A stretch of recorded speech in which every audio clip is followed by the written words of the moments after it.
Medicine 3, and my consultant in charge is Dr. Audrin Lennon. In the single case of Mrs. M, who's a 60-year-old lady who presented to the emergency with history of altered sensorium for 1 day, and she had a history of breathing difficulty associated with noisy breathing for 6 hours.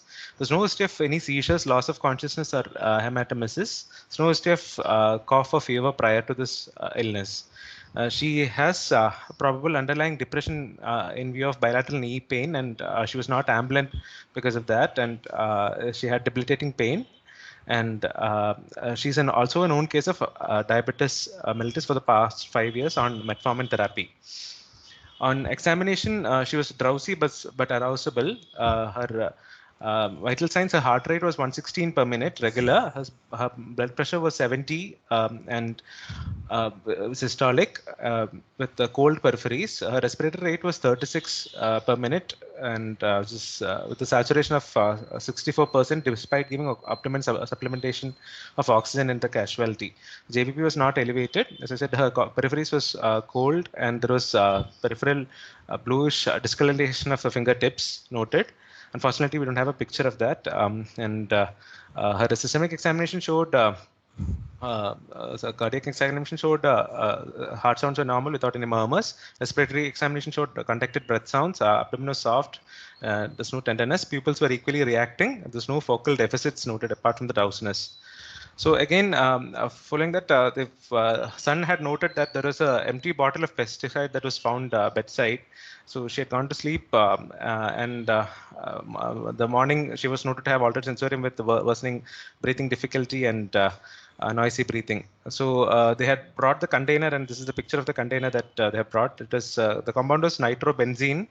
And she had consumed the bottle was full before that day, and she had consumed nearly 20 grams of the compound. So the clinical impression was of the deliberate self-harm with nitrobenzene with presenting with hypoxia and a circulatory failure, both that can be explained, and a possible aspiration pneumonia as well. So her initial evaluation showed she had some leukocytosis with neutrophilic predominance. Her hemoglobin was 11.7 at the time of admission, platelets of 4.72 lakhs. Her LFT was nearly normal except for mild transaminitis of 53 and 100. Her renal function was normal, electrolytes were normal. However, in the casualty, when they took a ABG arterial blood class, the blood was dark brown in color, like a chocolate in color, and the hemoglobin in the ABG, the blood was more than 50%. That was 50.3%. So talking about nitrobenzene, it's an aromatic compound used for fruit production enhancement. So it converts the ferrous state of iron in the hemoglobin to ferric state by oxidizing it, and thereby making the hemoglobin not available for binding to the oxygen, and thereby causing a functional anemia. So and for the patient was given IV methylene blue in the casualty as 100 mg.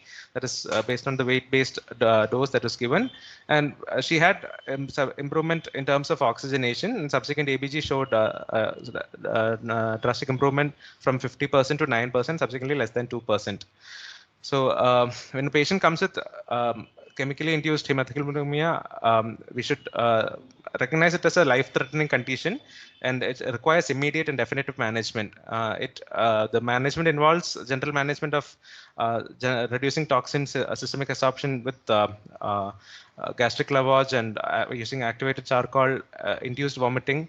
Again, the secondly, we should try to reduce the methemoglobin by reducing agents like methylene blue, other reducing agents. And the treatment of functional anemia with the hyperbaric oxygen is being advised for all patients because even though the hemoglobin is normal in the blood, the RBC is not able to carry oxygen and causes a functional anemia. So hyperbaric oxygen is advised in this patient, and extracorporeal removal of the chemical by dialysis and replacement of methaglobin by a functional oxygen carrying pigment. So here in methemoglobinemia, methylene blue is the antidote. It's a exogenous cofactor. It accelerates the NADPH methaglobin reductase system, and it is given at the dose of 1 to 2 mg per kg. And so this is where it converts back the NADPH that is in the reduced form, the oxidized form, and in the it converts back the hemoglobin that is the oxidized form, which has the ferric form of iron, to the hemoglobin, where and makes it available to carry oxygen. Other measures that uh, can be done. There are multiple case reports where IV methylene blue was not available. With the laboratory, the staining methylene blue also has the similar reducing properties, and orally can be given. And vitamin C has been studied in patients with marginal. There was marginal benefit in patients who had a methemoglobin levels of more than 30%. N-acetylcysteine also has been studied, but there is no adequate evidence for the same. And as I have mentioned, exchange transfusion and hyperbaric oxygen has been also used. So just two slides on nitrobenzene and causing mainly the toxic effects are due to the methemoglobinemia.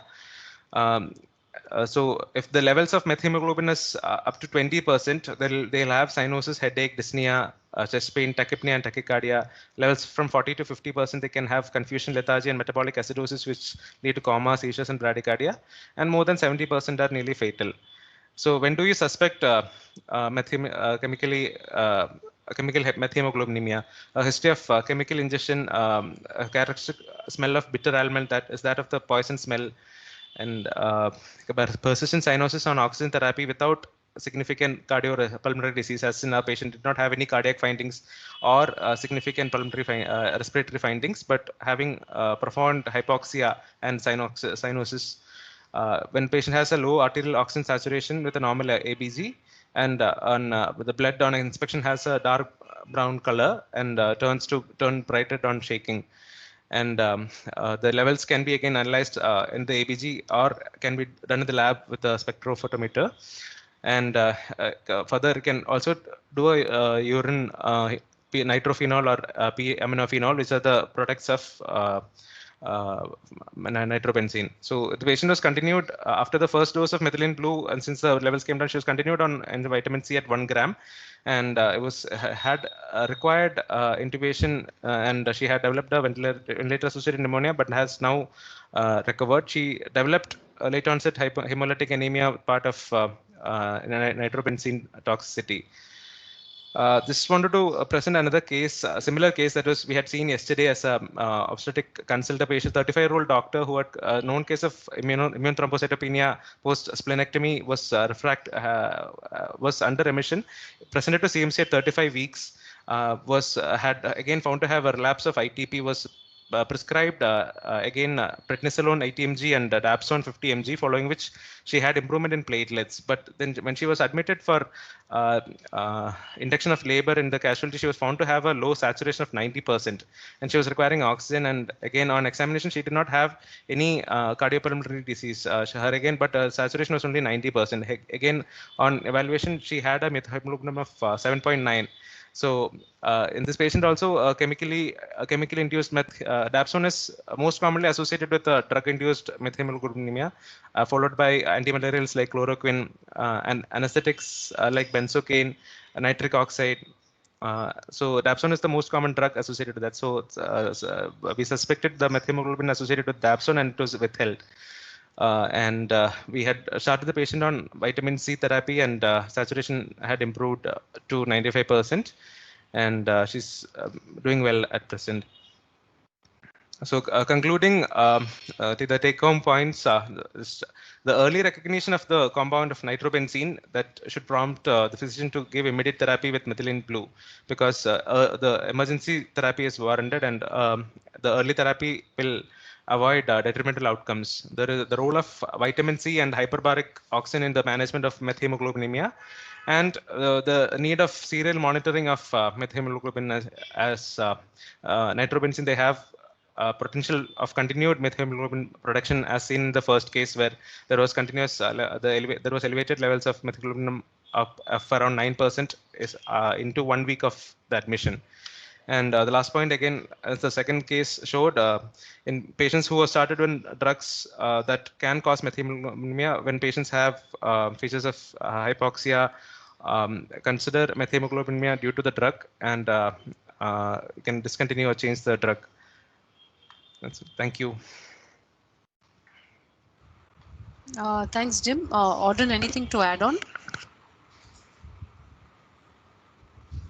Yes, about the management, methylene blue and vitamin C are the drugs which are available. Methylene blue has a much faster time of action within hours, whereas vitamin C might take a day to 3 days.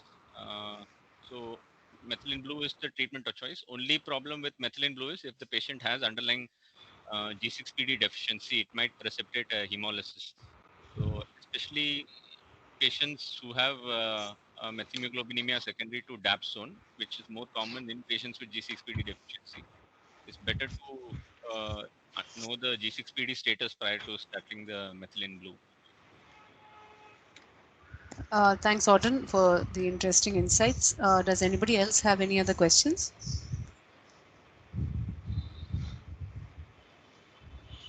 So two different situations, one with deliberate self-harm and one with drug-induced.